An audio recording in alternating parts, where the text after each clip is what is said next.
Ушул боюнча мен айтып коеюн да, кыргызча жакшылап түшүндүрүп коеюн. Себеби дегенде бул өтө маанилүү маселелердин бири. Кемпир-Абад водохранилищеси, урматтуу журналисттер, территориясы болгону 5737 беле? 35, а? 5735 гектар болчу. Ушу приблизительно, мен бир аз адашып калышым мүмкүн. 5735 гектар болчу, так? Ошону бул деген 908ге караганда, по горизонтали деп коет, 908ге караганда 5737 гектарды ээлейт эле, так? Эми ошону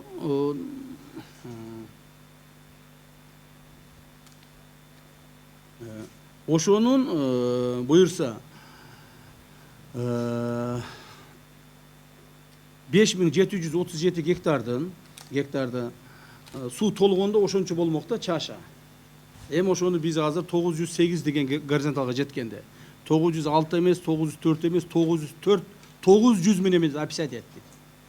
900 менен описать эткенде территория, водохранилище территориясы кыскарды, суунун территориясы кыскарды. Анан ошол жерден 1300 гектар жер Кыргызстанга өттү дагы. Ошондо 5700дөн 1300 алса 4400 гектар жер суунун үстүндө калды. Бирок өзбек тарап бизге ушуга чейин 71 жылыбы компенсация, 73 жылы 1973 жылы бизге компенсация катары 4100 гектар жерди уже берген. Демек 300 гектар жер бизге компенсация бериш керек дагы. Бирок ошол 300 гектар жердин ордуна Кудай буюрса как компенсация биз 1000 гектар жерди алдык. Мына өзгөн Сузак район жерлеринен. Бул ошол биздин жүргүзгөн жолугушууларыбыз негизинде болду. Эми мурда өзүңүздөр билесиздер, бир нерсе калып кетти. Бул элге өтө керектүү маалымат. Эгерде мурда баягы Кампыр-Абадтын чашасы толуп, жанагы жээктерге уруп, жээктерде жашаган үйлөргө суулар тээп, үйлөрүнөн, огороддордон суу чыгып кетип, ушундай маселелер болуп аткан болсо, эми андай болбойт. Себеби мурда ал 908 менен каралчу эле. Азыр 900 менен каралат. Эми мындан ары суу жээкке чейин чыкпайт. 900дөн көтөрүлбөйт. Жээктен бир приблизительно, эми муну такташат, бир 2 километр ич жакка кирди. Так? Жээктен. Мындан ары суу баягы Жаңарык, Правда, Кароол, өзгөн районунун айылдарына суу теппей калат.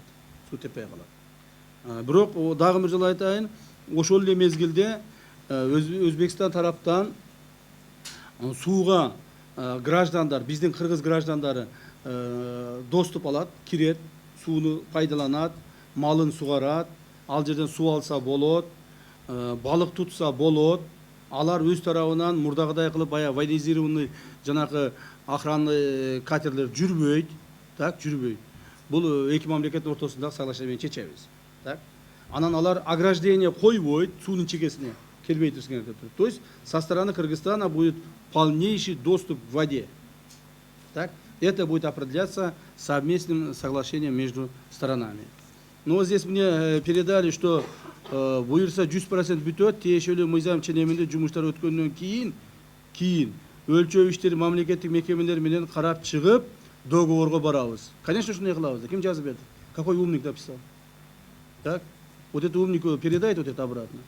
Естественно, все те достижения, которые наша правительственная делегация достигла вчера в этом Ташкенте, этот протокол теперь будет обрабатываться той же правительственной делегацией, со соответствующими государственными органами на местах.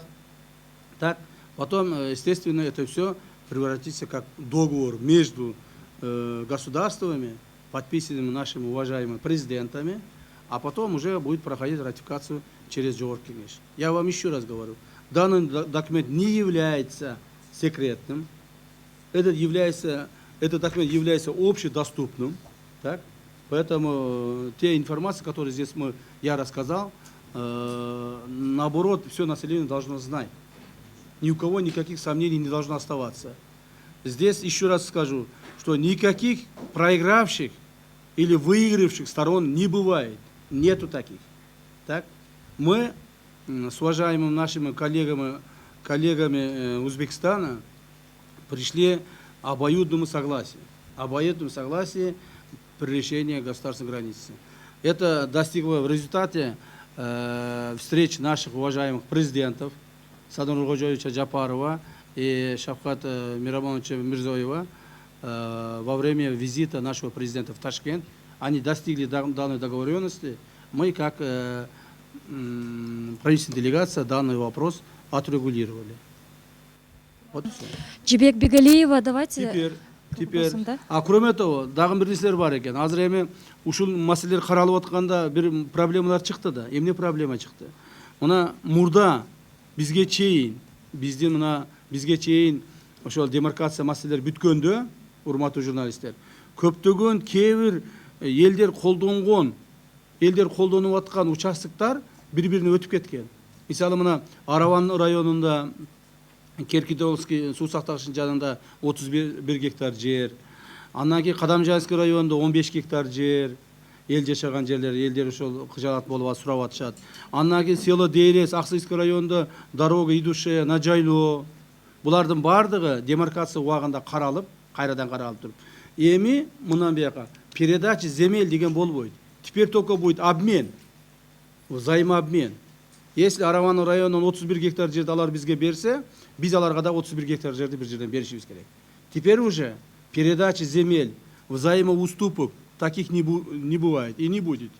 Теперь только взаимообмен будет. Пожалуйста, если есть вопросы. Здравствуйте, Камчебек Кадушевич. Здрасте. Спасибо большое за пояснение. Тема все-таки очень важная, и все равно у нас остаются уточняющие вопросы. Вот по поводу анклава Сох. При предыдущих переговорах нам сообщили о том, что будет открыт транспортный коридор. И он будет и в Госсми, и пресс-служба президента сообщала, что это будет не только авиа, но и транспортный. Вот я на этом делаю ударение. Позже вы это опровергли. Почему вот в таком щепетильном вопросе дается разная информация, как на самом деле было? Никто вопрос о транспортном сообщении не опровергал. Так? Транспортное сообщение в анклав Сох открытием пропускного пункта Кайтпас Өтүкчү будет продолжаться. Так? То есть мы здесь разрешили пройтись, я вам прочту вот конкретный заголовок здесь по Өтүкчү. Сейчас. Так, стороны договорились, слушайте, пожалуйста, уважаемые журналисты, чтобы не задавали другой вопрос. Стороны договорились с 1 апреля 2021 года открыть пункты пропуска Кайтпас, Риштан со стороны Узбекистана и Өтүкчү со стороны Узбекистана и Өтүкчү, Туль со стороны Узбекистана для передвижения лиц, легковых транспортных средств и микроавтобусов до 20 посадочных мест. Грузовых машин там не будет проходить. Вот и все. Сохто, урматтуу туугандар, Сохто боюнча айтып атышпадыбы, жанагы коридор тагын тияк биякта эч кандай коридор жок ал жерде. Ал жерде мына эмени Кайтпас жана Өтүкчү посттору ачылат. Ал жерде адамдар гана жүрөт, жеңил автомашиналар жүрөт, жана микроавтобустар жүрөт. 20 чейинки баягы посадочный мест менен. Вот и все. А демаркация иштери бул кол коюлгандан кийин башталабы, анан жергиликтүү калк менен сүйлөшүү иштери качан башталат? Я вам еще раз говорю, нам дано 3 месяца времени нашими уважаемыми президентами для завершения всех соответствующих работ, но я думаю, мы за это время успеем. Сейчас, вот как раз после того, как мы подписали данный протокол, этот протокол является юридическим протоколом. Теперь отныне наши соответствующие работники госрегистров, кадастров, архитекторов или кого там еще, там местные органы власти совместно будут описывать границу. Так, согласно вот этим принятым решениям. Ну, когда они закончат, мы посмотрим. Я очень надеюсь, что быстро. Как вы будете, в каком формате? Как? Работа с местным населением разъяснительная. Но местные органы власти будут разъяснять. То есть здесь местное население со стороны Кыргызстана никоим образом не может быть недовольным оставаться. Почему? Да потому что все населенные пункты спорные, все населенные территории спорные. Мы описали на кыргызскую сторону. То есть поэтому я очень надеюсь, что со стороны кыргызского населения не должно быть никаких недовольств. К микрофону, да, следующий вопрос. Ошо Алабукада сиз өзүңүз туура айтасыз. Алабукада как раз мына ушул айылдар үчүн чыкканда Баястан, Гавасай, Карабелес, ушул айылдар Көксерек ушулар үчүн чыкканда, эми ушул айылдардын бардыгы ал жерде бир айылда бир 50 түтүн бар, бир айылда 15, 20, 30 түтүн бар, ушундай бир 5-6 айыл бар. Чоң айылыбыз бар, 100-150 түтүн бар. Ошо айылдардын бардыгы спорный территорияда турганда, мурда. Спор территорияда туруп, же биздики эмес, же алардыкы эмес, карта алар көрсөткөн биздики деп, биз айтабыз биздики деп, эми андай болбойт. Эми ушул айылдардын баары биз жака жазылды, кыргыз тарапка жазылды. Эми алар биздин территория болот, биздин айылдар болот. Никаких спорт территорий не будет. Вот все.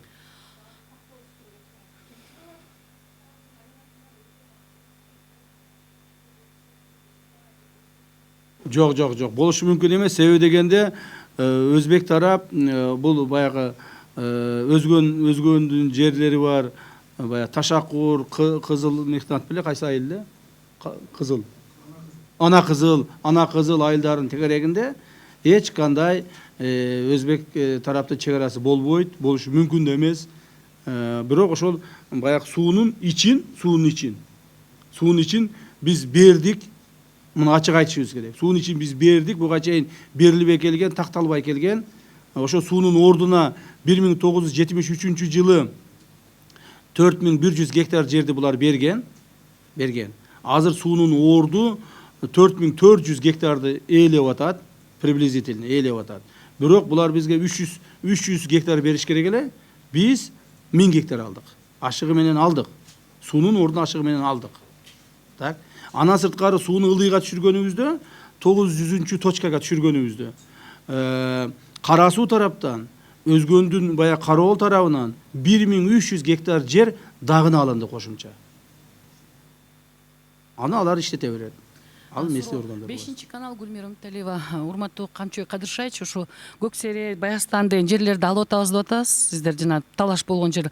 Ошондогу канча калк биз жакка өтүп атат, калктын каалоосу боюнча, тандоосу боюнча кандай болот демди? Алар Өзбекстанга өтүшөбү, Кыргызстанга өтүшөбү, калк жок, ошо калк канча калк өтүп атат бизгечи? Ушул мен азыр сизге айттым го канча калк экенин. Ар бир айылда ар түрдүү. Кээ бир айылдарда 15-тен 20 түтүн бар. Кээ бир айылдарда 50-60 түтүн. Бир чоң айылыбыз бар, 120га чейин түтүнү бар. Так? Эми канча калк бар экенин мен билбейм. Буга чейин аныкталган эмес да, ошолордун жарандуулугун алуу маселе. Алардын жарандуулугу буга чейин аныкталган. Алар кыргыз жарандыгы болгон, бардыгы. Жарандыгы да аныкталган, бардыгы аныкталган. Бирок жер аныкталбай келген. Жашаган жери аныкталбай келген. Эми жери да аныкталды. Алар толук бойдон биздин граждандар бойдон калат. Кудай буйрса. Рахмат. Сначала на кыргызском. Какие из пунктов были наиболее сложными, спорными? Как пришлось подойти к согласию, прийти? И ваши личные впечатления от этих переговоров? Так, знаете, все пункты очень сложные. Никаких простых или там легких пунктов здесь нет. Каждый соток земли, не то что гектар, каждый соток земли, каждый метр земли, каждой стороне нужны. И узбекской стороне нужны каждый метр земли, и для нашей стороны нужны. Поэтому мы пришли, переговоры, я скажу, что там легкими я не могу сказать. Как бы, они были очень такими продуктивными, но сложными, надо признать, очень сложными были. Мы договаривались до 2 часов ночи. До 2 часов ночи договаривались. И я благодарен что нашим узбекским коллегам, что они создали нам хорошие условия для переговоров. Они были доброжелательными, никоим образом не были настроены как бы отрицательно или как-то они нас не чувствуют, как бы не предвидели в нас каких-то своих противников. Нет. Они действительно предвидели нас как своих партнеров, и это нам создало условия для решения этих вопросов. Нет вопросов? Все?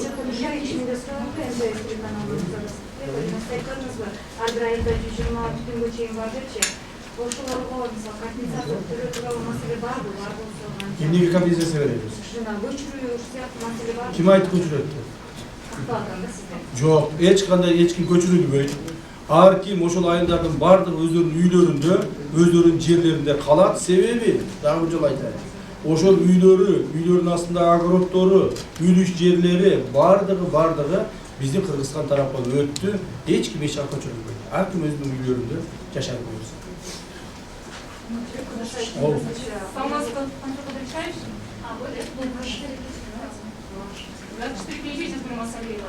Мен сізге бир нече суроом бар, кезектене берейин да. Биринчи азыр Өзбекстан менен чегара маселеси толук чечилди деп айттыңыз. Бирок анклавдардын маселесин айткан жоксуз.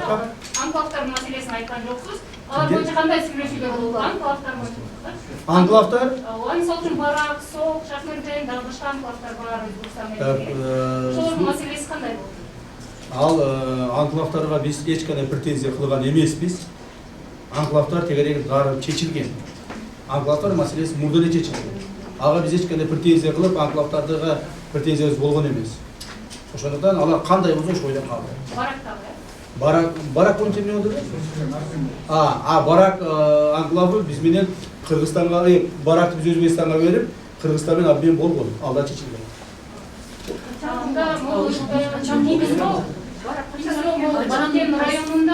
Баткен районундагы баягы нефть жана газ иштеткен жерлер боюнча, Северный Сок, Чаңбарабатча боюнча көп сүйлөшүп атат. Ал жерде нефть газ бар боюнча эмес, ошол боюнча башкарууну Өзбекстан Кыргызстанга өзгөртүп бериш керек болчу 2011-жылы.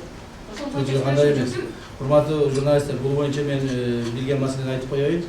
Мына көптөгөн журналисттер, урматтуу журналисттер, силер акылдуу, профессионалдуу, баарын билген адамдарсыңар. Бирок билип туруп жасайсыңарбы, же билбей туруп айтасыңарбы, көп нерсени маалыматты туура эмес элге жайылтасыңар да. Мына сиз айтып аткандай азыр ошол жердеги Бүргөндүдө газохранилище бар. Ошол боюнча сөз жүрүп атат. Бул Бүргөндүдөгү газохранилище Союз маалынан бери эле ошол Өзбек тараптан колдонулуп келген. Себеби ал жака Бухара тараптан газ жайында ошол газохранилище толтурулуп. Анан кышында ошол газды кайра Фергана шаарына жана ошонун тегерегиндеги кыргыз айылдарга берип турушкан. Эми ошол газохранилище биздин территориябызда калды. Азыр эми ошол газохранилище иштетүү биздин мүмкүнчүлүгүбүз жок Кыргыз тараптын. Себеби бизде андай газ жок. Так? Азыр биз менин жеткен маалыматтар боюнча Кыргыз, Өзбек биргелешкен ишканасы түзүлүп атат. Ошол жерде түзүлүп атат. Ал Бүргөндү айыл өкмөтү ошол газохранилищенин ордун ошол Кыргыз, Өзбек биргелешкен ишканасына арендага берип атат акчага. Так? Эми ал жер иштей берсин. Анан кийин Уңгартоо боюнча сиз туура маалымат берип койсоңуз бизге, азыр 300 гектар жер Кыргызстанда калат дедиңиз, ошондо кандай болуп калат? Уңгартоонун канча Мына бөлүгү деп көрдүңүзбү, туура эмес айтып атасыз. Дагы бир жолу айтамын. Тууралап уккула ошон үчүн. Мен 300 гектар деген жокмун. Уңгартоо боюнча 35 дедим. 35 гана гектар дедим. Так? Ошону тактап атабыз. 35 гектар жер толук бойдон бизге өттү. Уңгартоонун мындай эле да. Мындай журналисттерге кандай айтып берсем. Граница келет дагы, келип эле Уңгартоого мындай чыгат дагы 35 гектарга чыгат, кайра түшүп кетет да. Эми ошо граница түз өтүп кете турган болду, Уңгартоого чыкпай турган болду. Уңгартоо бизде калды, 35 гектар. Вот и все. Акипресс. Вопрос. Здравствуйте, меня зовут Алтна. Я хотела уточнить по анклаву СОХ. А кто будет контролировать данный коридор? Наши военные или военные? Я вам еще раз говорю, никакого коридора там нет. Правильно выражайтесь, пожалуйста. Никакого коридора никто не предоставлял. Коридор — это по понятию, пограничное понятие, это совсем другое понятие имеется. Это дорога. Мы упростили прохождение наших и узбекских граждан в анклав СОХ. Все, в упрощенном варианте они будут проходить. А контролировать кто? Контролировать будут пограничники. Они будут на постах стоять, проверять. заводить, выводить, как все, никаких вопросов там не будет. И еще один вопрос, он не по границам. Я хотела уточнить еще такой момент. В Баткене вы говорили о том, что будут громкие задержания. Где? В Баткене на встрече с местными жителями вы говорили о том, что будут громкие задержания. Можно А что, не будет? видите громких задержаний? Не слышите? Где вы живете? Вопросы задавать. А каких имели в виду задержания? Ну, задержание же происходит, вот депутатов, так, замминистров, министров, больших чиновников, коррупционеров. Они же каждый день происходят. Вот и сегодня произойдет, и завтра будет задержание, и дальше будет. Если они будут воровать государственное имущество, бюджет, они будут задержаны и будут наказаны. И эта работа не будет останавливаться. Стикейджи, следующий вопрос. Пожалуйста. Здравствуйте, Медина, Вести KG. У меня можно вопрос не по теме? Неделю назад вы сообщили... Не по теме? Да. По теме, пожалуйста, дайте. Но все-таки... А можно, пользуясь случаем, все-таки задать вопрос? Ну, давайте, один вопрос. Неделю назад ГКНБ сообщил о том, что депутат ЖК Марат Аманкулов незаконно нажил свое имущество на госслужбе находясь.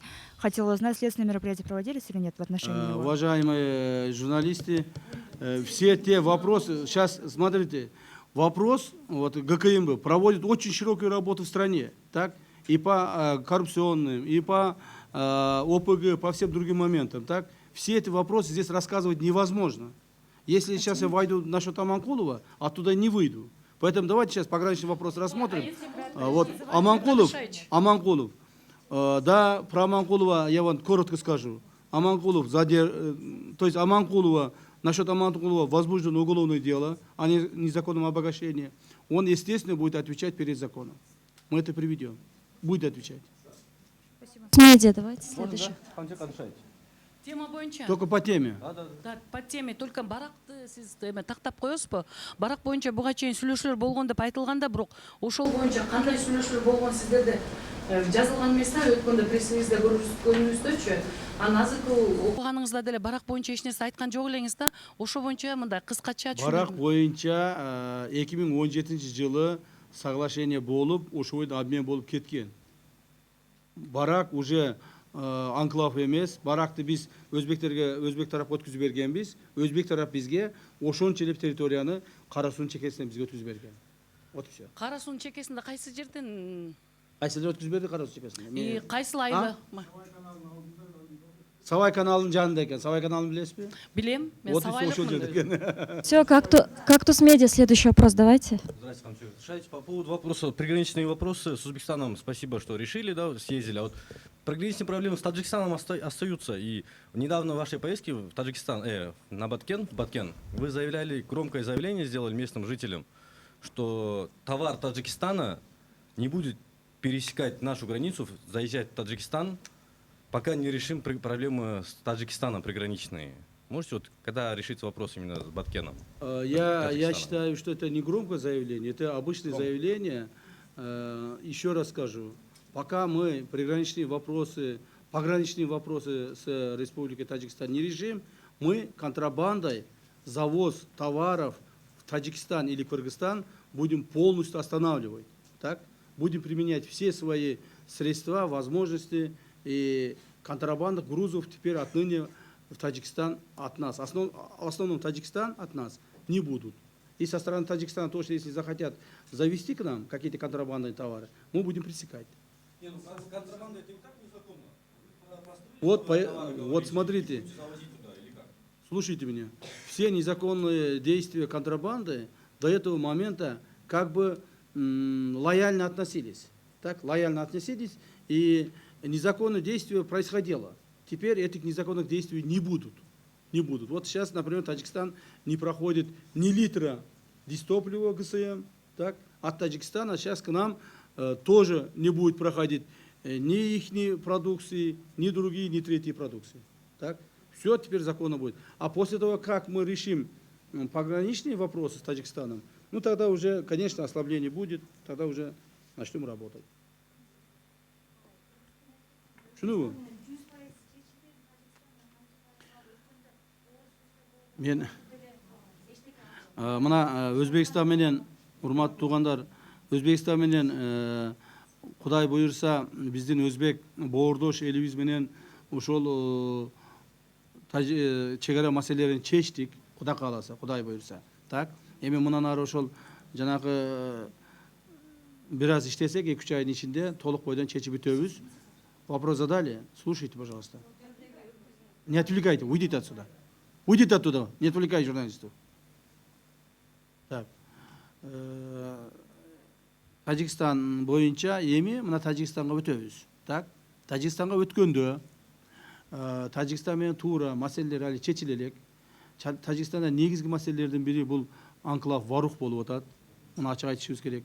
Анклав Варух боюнча биз Тажикстанга өзүбүздүн эки өзүбүздүн сунушубузду бердик.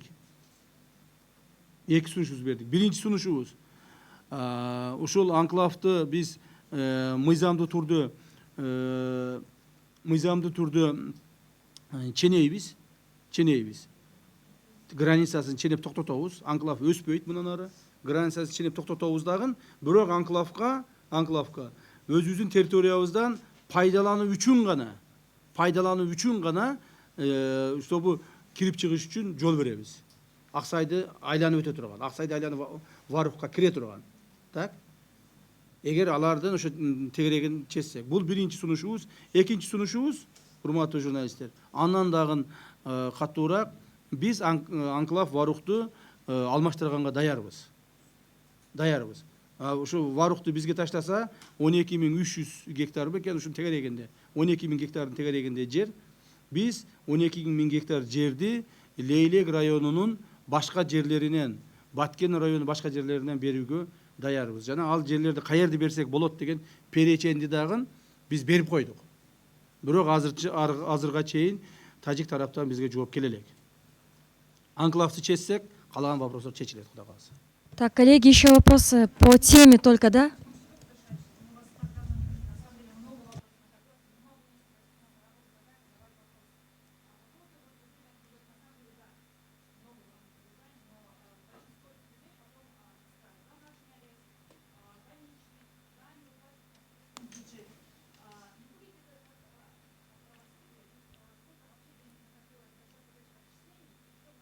Вот, никакого откупа нет.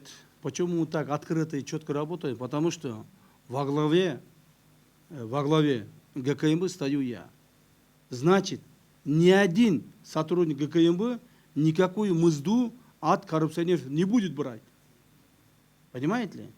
Теперь что мы должны делать, коррупционеров?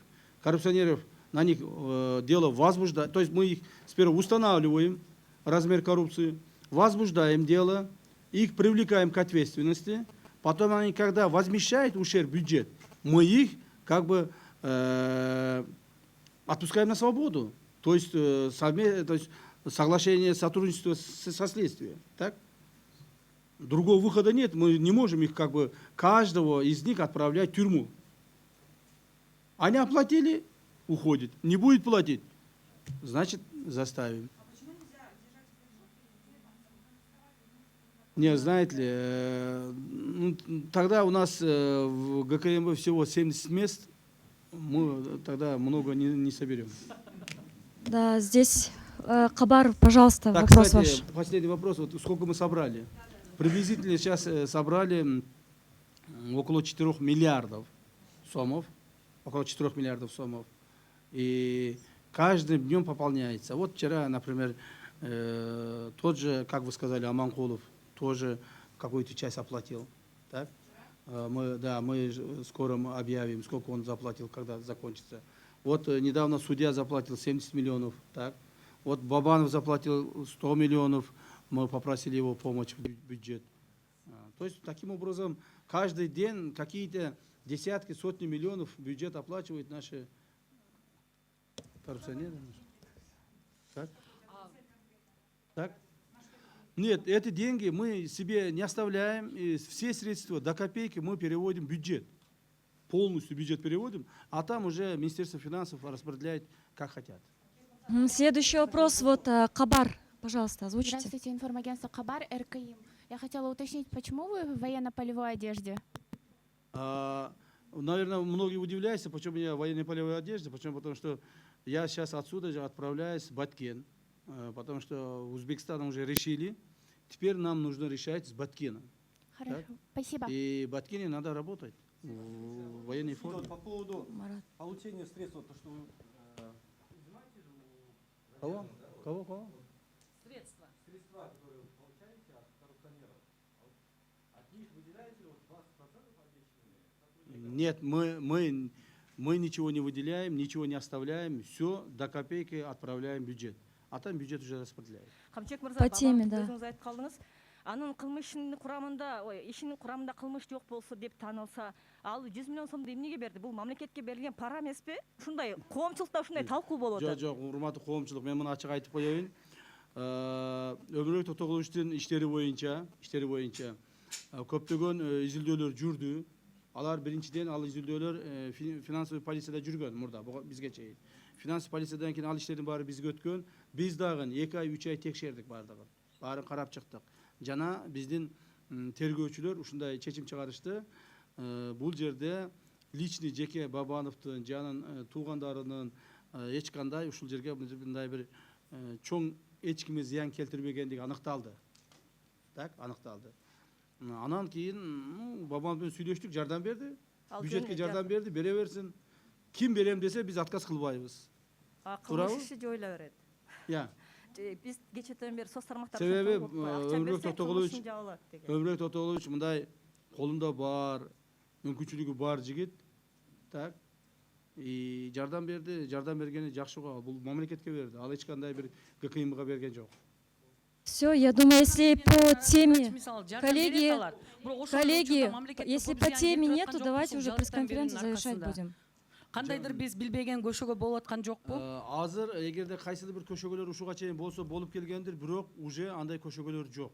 Бүгүнкү күндө өзүңөр көрүп атасыңар. Мамлекеттик чиновниктер, мамлекеттик кызматта иштегендер, же болбосо ошого байланышы бар адамдар, депутаттарбы, же коомдук ишмерлерби, бардыгы коррупция менен алектенгенден бир аз чочулап калышты, коркуп калышты. Себеби баары билишет. Ким коррупция менен алектенсе, ал жазага тартылаарын сезишти. Жана мындан арды ушундай болот. Можно?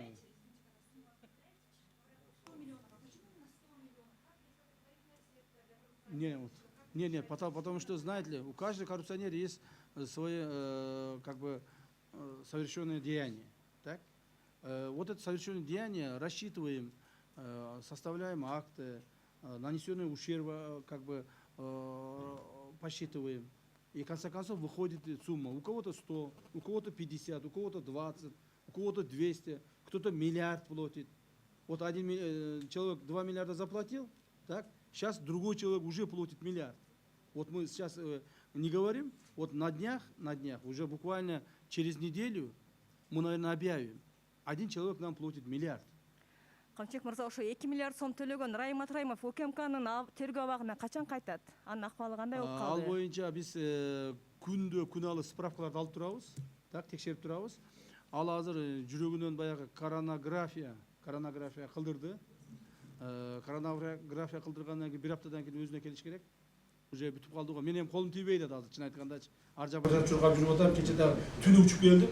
Бүгүн азыр Баткен кетти, колум тийбейт. Ушу заниматься этим коррупционерами. Я, наверное, скоро займусь, там очень много людей попадет за счет. Баткенге кандай сапар? Баткенге чегара маселесин карашым керек. Ал жерде мына азыр Министерство обороны тараптан учение болуп атат. Ошол маселени карашым керек. Маселени чечиш керек. Буга чейин ушул айтылды, Тажикстанга барып келгенден кийин кийинки жолу ушу Кыргызстанда болуп деп, ал жолу ушу качан болушу? 11 апрелдеги референдумдан кийин биз Тажикстан делегациясын чакырабыз, бул жака чакырабыз. Алар келип, биз берген суроолорго жооп бериш керек деп ойлойм. Дагы бир суроо. Өзбекстан менен чогуу куруу боюнча сиздин жеке пикириңиздер? Не боюнча? Өзбекстан менен Камбар эгесин. Камбар эгеси боюнча, вот Камбар эгесин туура суроо бердиңиз, мен эми туруп кетейин деп калдым, эсиме чыкпады. Камбар эгеси боюнча мен маалымат берип коеюн, урматтуу журналисттер. Көптөгөн адамдар, ар түрдүү мамлекеттик деңгээлдеги мамлекеттик ишмерлер, депутаттар, дагы мындай бүгүнкү бийликке каршы чыккан оппоненттер ар түрдүү сөздөрдү айтып атышат. Ушул сөздөрдү мындай бир айтканда мамлекеттин кызыкчылыгын карап, элдин тынчтыгын карап айтыш керек. Жөнөн оюна келген сөздү оттой бербеш керек. Камбарада бирди Садыр Жапаров Өзбекстанга берип коюптур, өткүзүп берип коюптур. Ал совместный предприятие курулган туура эмес, себеби өзбектер сууну алып коет деген ар түрдүү мындай бир ыплас болбогон сөздөрдү айтып атат да, мен ачык айтып коеюн. Ким үчүн сөздү айтып атса, ошол ал адам ушуну көрүп атса, сезип атса керек, да? Камбарада бирден биз мына Садыр Кожоевич Москвага барганда биздин орус партнерлорубузга предлагать эттик. Камбарада бирди чогуу курайлы, келгиле деди. Десек, орустар эмне деди? Орус туугандар айтты, Камбарада бирди силер менен чогуу курган менен, силерде электр энергиянын баасы арзан экен, биз калган акчаны актабайт экенбиз, биз силер менен чогуу курганга азыр макул эмеспиз, азыр биз туруп турайлы деди. Да? Анан кийин Садыр Кожоевич мына эмеге барганда, Казакстанга барганда, Казакстандын президенти Токоев айтты. Давайте Камбарада бирди чогуу курайлы. Мына биз жерди берейли, сууну берейли, чогуу отуруп алып турайлы, кызматташайлы. Десе, казактар дагы айтты. Жок, биз азыр бизге электр энергия керек эмес, электр энергия өзүбүздө в избытке көп куруп, ал жерде биз акчаны вложить эткенге азыр биз шашпайбыз. Кийинчерээк. Анан эми кийин Өзбекстанга барды. Садыр Кожоевич Өзбекстанга барганда дагы айтты. Урматтуу өзбек туугандар, келгиле Камбарадан чогуу курайлы, чогуу пайдаланайлы, ушул жерден эки өлкөгө тең пайдасы тийсин деди. Анан алар эмне деди? Алар макул деди. Макул деди, чогуу курайлы, чогуу келишимге барайлы деп алар макул болуп, ошого аракет кылып атышат. Так, мунун эмнеси жаман? Бул биринчиден. Экинчиден, эгерде башка мамлекеттер туруп тургула десе, биз алардын жүзүн карап, алардын көзүн карап, жалдырап, качан ошолор макул дегенче күтүп отура беришибиз керекпи?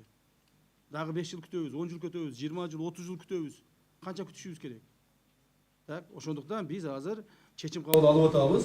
Кудай буйрса, өзбек мамлекети менен чогуу Камбарада бирди курабыз. Курганда кандай курулат? Курганда айтып атышпайбы? Эми өмүр бою өзбектер ушул сууну алып калат экен, башкарып калат экен. Андай болбойт. Андай болбойт. Ошо мамлекетибиздин башчысы Садыр Кожоевич эч качан андай жерге, андай маселеге барбайт. Ал эмне деп атат? Ал айтып атат, биз эгерде өзбек туугандар менен кошулуп курсак, подкастингди курабыз деп атат. Өзбек туугандар ошол жерге кеткен миллиард кетеби, ну примерно 2 миллиард деп атат. 2 миллиард доллар кетсе, ошол жерде Камбараданы курса, биз жерди берсек, сууну берсек, бардык соответствующий документтерди ырастап бере турган болсок, анан кийин ал жерге процентный соотношение определить этебиз. Ну, скажем, 50/50 пока, так? А потом вот это вложили 2 миллиарда, пока они не заработают, они будут там находиться. Это 10 лет, 20 лет, 25 лет, это көрөбүз аны бардыгын, ситуация көрсөтөт. Так? Андан кийин алар ошол өзүнүн акчасын алып кеткенден кийин ал ГЭС бизде калат кайрадан. Кайрадан мамлекетте калат. Биздин кийинки муундарыбыз, кийинки мына келе жаткан өсүп келе жаткан муундарыбыз пайдаланат. Анан биз күтүп отура берсек, бизге чейин мына күтүп отуруп эмне кылышты? Эч нерсеси жок калдык. Азыр электр энергия жетпей атат бизге. Кыйналып атабыз. Ошон үчүн биз ал Камбарада бир ГЭСин курушубуз керек, чогуу курушубуз керек, жана жакшы шарттарды аныктап беришибиз керек. Кыргызстан менен Тажикстан чек арасы боюнча 970 Так. ошонун канча пайызы тактала болот ошону? Так, по кыргызско-таджикской государственной границе жакшы болгон экен мына кагаз. Так, общая протяженность 972 километра. Так, из них на данное время согласовано на уровне правительственной делегации сторон 519,9 километров. Кроме того, на уровне рабочих групп описано 77 гектаров и 20 километров линии государственной границы не согласовано 375,09 километров. Чүнүңүз? Ну все, если по теме нет, наверное, конференция завершена. Айтыңчы болу, акыркы суроосы кен айтым. Вакцина баштанбай, вакцина сайып, сиздер аласыздарбы? Мен вакцина боюнча эч кандай маалыматым жок азыр. Башка тил менен. Все, коллеги, спасибо огромное.